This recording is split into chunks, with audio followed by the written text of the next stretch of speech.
It's full time.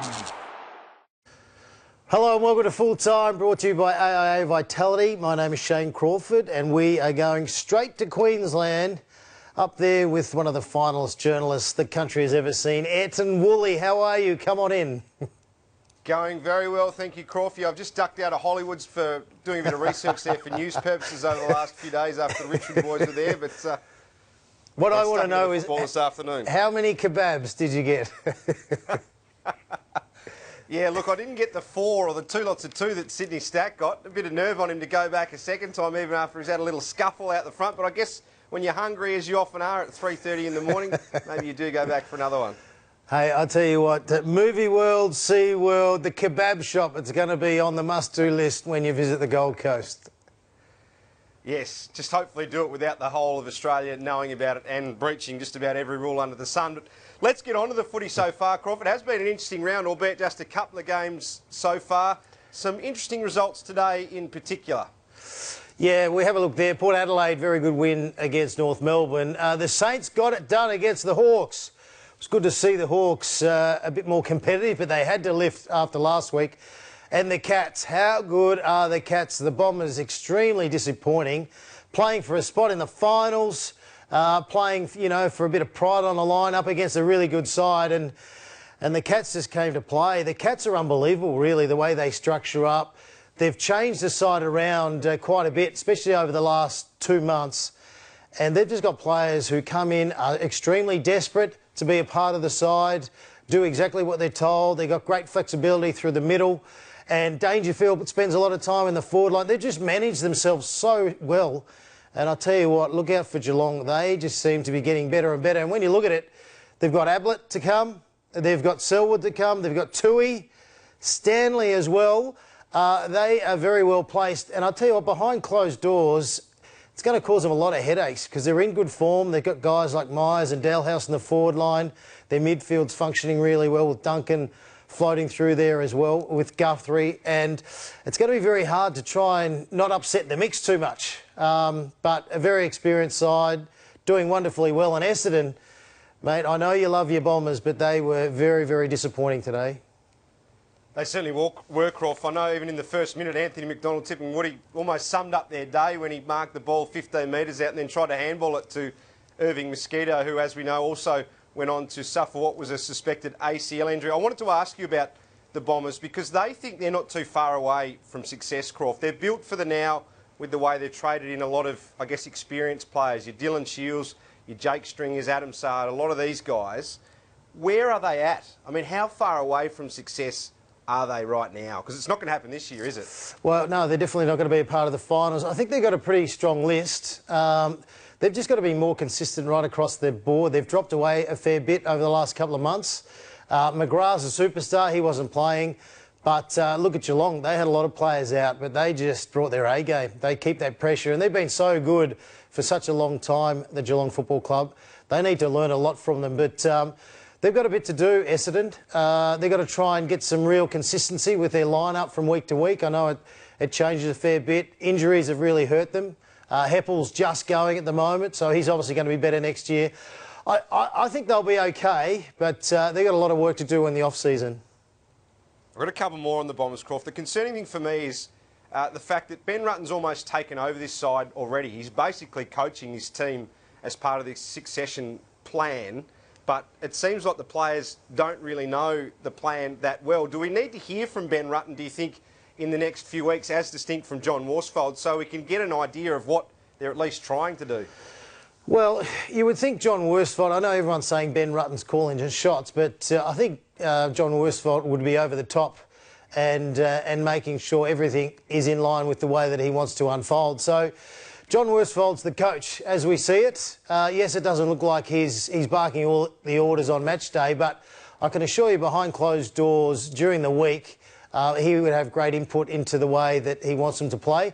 Yes, at the moment it's looking a bit messy. They have some highly skilled players, some really good runners, but at the moment they seem to go a bit sideways and overuse the footy a bit. I'd love them, especially with the midfield that they can get going through there. When McGrath's in there, they can be extremely damaging, and I think they've got more run than a lot of other midfields, so they've got to really try to exploit the opposition side's when they come up against them. And yeah, they've got they've got heaps of work to do, but they can get there. You know, if you get Joe Danaher firing and fit again, you get Stringer in there, you got McGrath through the middle, you got Zach Merritt, who's a star, Dylan Shield. I think they've got all the ingredients to be definitely a top 4 side. But at the moment, I'm sure the Essendon supporters will be extremely disappointed the way the season has panned out after such a promising start. I'm going to take you to one moment in particular, Crawford. It was this moment at half-time that caught my eye. Now, I love Dyson Heppel, fantastic guy, and he's been a great leader at Essendon for a number of years. I'm not questioning his captaincy at all, but it just seemed to me to see players laughing, having a joke when they're 10 goals down, when they've been smacked in the first half, and really the effort at that stage was the big concern. To see players laughing, I don't know, it just didn't sit that well with me. How do you feel about that sort of thing, Crawford, seeing a picture like this one? Well, it's not a good look. Imagine throwing that picture out to Instagram at the moment or Twitter and asking all the supporters and the football lovers what is going on, what is being said. I'm sure you'll get some interesting things coming back. But, you know, the thing that I don't like is when sides lose, and especially when it's really important games, you're seeing players with big smiles on their face interacting with opposition players at the end. This photo here, half-time, obviously, you know, they're having a bit of fun in some way, trying to get themselves sparked up to get themselves back into the match. But you've got to understand that they were playing for a final spot. They had to take it on and really sort of dish it up the best they possibly could to Geelong. And, yeah, it's an interesting moment. And I'm sure, especially at the moment with the way things are in Victoria and all the Essendon supporters that were watching this and saw it unfold on the TV, they wouldn't be happy. It's not a good look. I know some people can look, you know, too far into it, but when your side's really struggling, when you're getting a whack like that, you can't be seen having a lot of fun out on the footy field. It just doesn't work like that. You've got to be serious, you've got to get back to the grind, you've got to try and work yourself back into the game, you've got to kick some goals. And I don't think it's going to go too well in the football world, and especially with all the fans seeing that reaction, and especially at half-time when they were slaughtered by the Cats. Well, it'll be certainly interesting to see Essendon's response over the coming weeks and then what they do in the off-season. But we must move on. Another game today, a close one too, between St Kilda and Hawthorn. And the Saints were pushed all the way by the Hawks. We'll get the scores up in a moment. A massive win for St Kilda in the context of their season, given they had the wobbles up, I guess, in recent weeks, Crawford. Yeah, well, they did quite well, the Saints, to kick 4 goals in the last quarter. They didn't play that well. Hawthorn played much better than they had the week before, but they had to because they were embarrassed by the Adelaide Football Club. And the Saints were coming off a bit of a freshen up.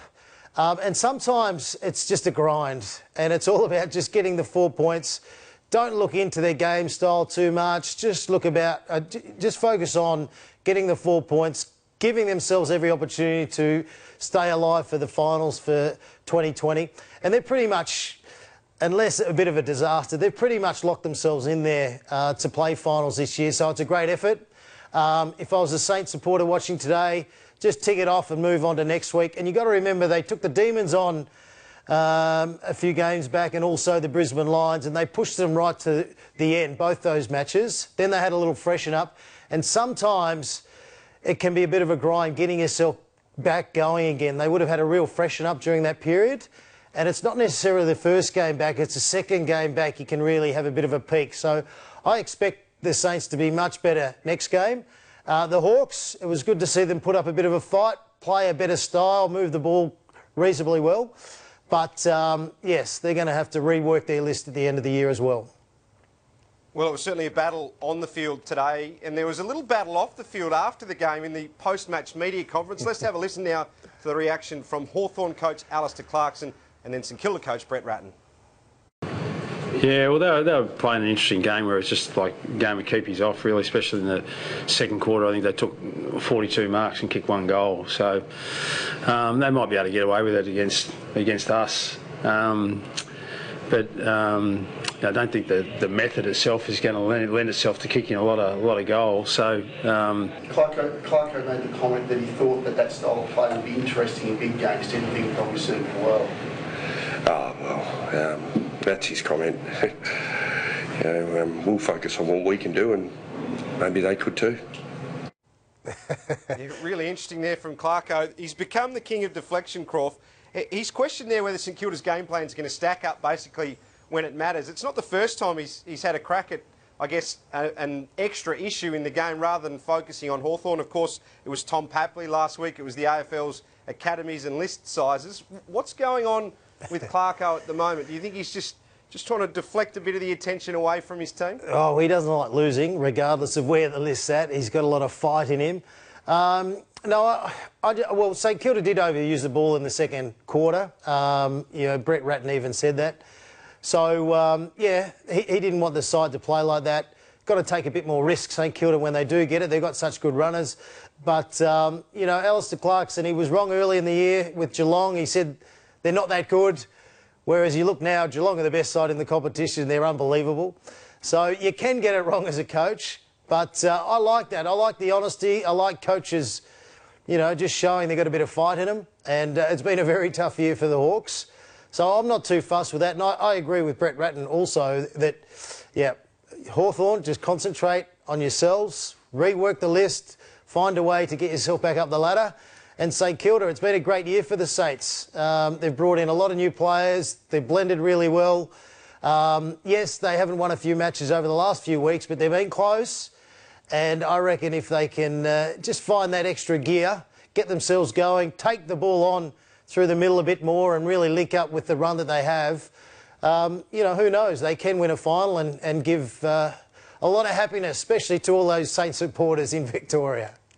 Geez, have you been on the phone to Clarko tonight, Crawf? You sound like his media manager at the moment. Just spouting off Clarko. The question is he deflecting from everyone talking about the Hawthorn list and which players he's going to move on at the end of the year? So that's what has been happening after a lot of matches where Hawthorn haven't performed so well. So maybe in the back of his mind he's decided, you know what, I'm just going to throw little hand grenades every now and then and I'll just get the media focusing on something else. And guess what? That's what everyone's doing right now. Everyone's talking about what did Alistair Clarkson say about St Kilda and the way they play. So everyone's focusing on St Kilda's game style. When really, Hawthorn lost again. They've got to rework their list. Which players are going to be around next year? That should be what they're focusing on and what the news should be. But no, he's done it well and I reckon he's deflecting. Good point. He's playing us on a break as always, Alistair Clarkson, a step ahead. Well, let's take a look now at the odds for the Premiership this season. It is a pretty tight race at the top. Richmond, the Premiership favourite there, you can see ahead of Geelong, Brisbane and West Coast. Crawford, do you think that's where it sits at the moment? Is that the top four as you've sort of got it? No, it's definitely the top four, but I think Geelong should be favourites to win the Premiership on what they've done and the way that they've worked their list. Richmond are coming, we know that. They're going to bring Edwards back into the side, who I just think, I thought was one of their most important players before he went out. So they're going to get him to come back into the side. Prestia possibly, if he can get himself up and about. But when I look at Geelong, when I look at Richmond, they've got players to come back in. The players that are playing at the moment are playing under a lot of pressure, even if it's senior type players that have been around for a long time to hold their spot. And that's exactly what you want, especially the last couple of games for the year, because you want that pressure, you want everyone on edge. And it just gives you great momentum heading into the final. So Geelong and Richmond, I think, are definitely the very clear over and above of Port Adelaide. Port Adelaide being good, but I still have a few question marks. I think they've got pretty good balance with their youngsters coming through, but I just really favour Geelong. I really favour Richmond at the moment. Well, Crawford, interesting. Richmond still at the top after what's been a really eventful week for the Tigers. Of course, Sydney Stack and Callum Coleman-Jones, the big story of the weekend. That pair sent home, suspended for 10 matches after a really severe breach of the AFL's COVID protocols. The pair visited the Hollywood Showgirls strip club. We made light of it at the top, but it's a really big issue for the competition. Also involved in an altercation outside a kebab shop afterwards. Do you think this incident and I guess what's been happening off the field for the Tigers, there's been a few other little things going on with the Cotchins or with Nick Flostone and that sort of thing. Could it derail their run home to the finals, do you think? Oh, I don't think it will. If anything, I think it'll sharpen them up. Yes, they've had a few hiccups this year and I know the media have jumped on them pretty hard, but it's a very well-run club. It's been a pretty trying year. There's a lot of different curveballs that have been thrown at all the different clubs, and Richmond's no different to that. I think, if anything, it'll sharpen them up. It'll get the players really in the zone to make sure that they finish off the year the best they can. You know, the last team I can think of that really lost their way off the field with a lot of things that were going on, yet they were still able to have a real impact and win the Premiership was West Coast. You know, when Cousins and Kerr, there was a lot going on behind the scenes. The club did extremely well just to keep the focus on field, and they went on to win the Premiership. Richmond are nowhere near that. Richmond are a great club. They've got great leaders, and they've just had a few little hiccups. So I don't think it's going to affect their final series. If anything, I think it's going to actually get them ready and maybe an assault at a back-to-back Premiership, which would be pretty nice for all those Tiger supporters out there. Really interesting. Could galvanise them. Will be interesting to see if that comes off for Richmond later in the year. Plenty of other news around from the MRO tonight. Port Adelaide's Zach Butt has handed a 2-match ban for that bump on North Melbourne's Jai Simpkin. The important part of this was that it was graded as high impact. So Simpkin was concussed, but there has already been some discussion that Port Adelaide should challenge this, try and get it down to medium impact, and that would get him just a 1-game ban. What do you reckon is a fair outcome here, Crawford? No, I wouldn't challenge one bit. I would just cop it. 2 weeks. No, it was a high hit. It was a hard hit. He could have laid the tackle. I know he hit the ball as he went through, but no, he went in there to hit with intent of physically trying to knock him to the ground. And as you do, if you hit him in the head, you're in massive trouble. So Port Adelaide, just let the young fella, he's a good player too. I really like the way he goes about it. He's tough and he's skilled and he's hard running. He's going to be so important for the final. So I'll just get him fresh over the next few weeks and get him ready to launch into the finals, because I think he's going to be a very important player. And Brisbane, Harris Andrews is a huge out. 6 weeks, is that right? He's going to be out with a hamstring? Yeah, much worse than first thought. They were hoping it was just, I guess, your standard grade hamstring, which would be, you know, your 2 to 3 weeks. But that puts him right on the cusp of deep in September, and he's probably the All-Australian fullback, or at least one of those defensive spots, Crawford. So how big is that for them, do you think? Oh, it's massive, yeah, because he's such a wonderful leader down there, can intercept, can play on the very best forward. So, yeah, that's going to be huge. So Brisbane are going to have to reshuffle their backline a little bit. Who do they chuck out of their forward line possibly and push them down back? I don't know. So Chris Fagan, he's very good at that. He'll make sure that he's going to saturate the defence, so maybe even push the midfielders nice and hard back to block up that forward line. So anyone playing Brisbane over the next few weeks will be trying to move the ball nice and quick, just so they can get the ball in there when there's a bit of space and a bit of an undermanned back line. So it's really going to test the Lions, but do you know what? They're very much like the Saints were today, just getting the job done. They're just finding a way to win, keeping their season alive, especially from a top 4 point of view. But they really need to try and click into another gear, because they've been reasonably good all year. They've chalked up the wins, but now they've got to bring their A game. They've got to get themselves going, and at the moment, they just look like they're stuck in 3rd gear. Yes, we're certainly getting to the pointy end. Well, now it's time for your 4 points, Crawford. What have you got for us? All right, you're going to love this. Number 1 is Ken Oath. Signed Ken Hinkley up. Apparently everyone knows what's in his contract. I don't know how people know all that. How do people know what's in anyone's contract? But he hasn't been signed yet. Yes, he's got trigger clauses. That's what they tell us.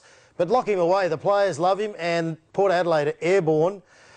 Ruthless. I'll tell you what, the Roos have been terrible. But it's really important that they try and finish the best they possibly can, give a bit of hope. But at the moment, it's been such a disappointing year for the Kangaroos. D-Day, the Demons, geez, they missed an opportunity with the Swans. Swans outworked them. There was effort. The first 15 minutes, if you watch that match, you watch how hard the Swans are working compared to the Ds, and that's what actually got the Swans the victory. The Ds need to beat Fremantle. They need to keep their season alive, otherwise it'll be a disastrous season, and I reckon they can bounce back, but they've got to work. And last chance for all the sides down the bottom, my mob, the Hawks, North Melbourne, the Gold Coast Suns have been fantastic, but they've got to finish off really well. All those sides that they need to finish well. They need to finish giving a bit of hope for all their supporters and all their members moving forward, a bit of hope. Yes, a lot of those sides may play a lot of young kids, but it's the way you go about it. You've got to have a crack, get in there, work as a team, show a bit of hope, show a bit of the future, and hopefully that'll help not only with members, but obviously the supporters moving forward, And 2021, you know, there's a lot of sides already looking forward to that. So we need to make sure the members and the supporters are on board as well. So it's your last chance to step up and show us what you got. Don't just fade away. Don't put the white flag up. Well, Crawford, while you're on an absolute roll, let's get on to your Sunday roast.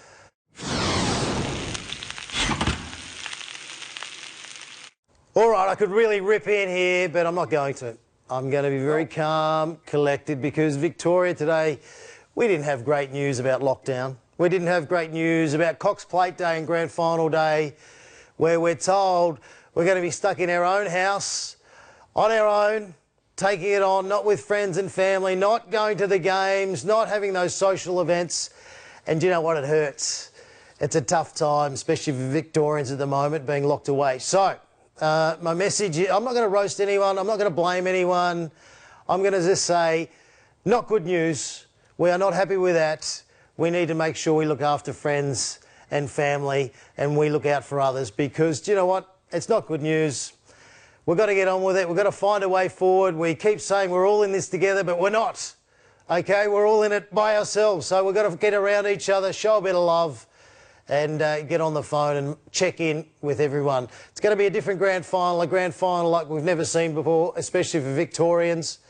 So we just need to get on with it. We need to suck it up, and we'll just take it on. I'm not blaming anyone. It is what it is.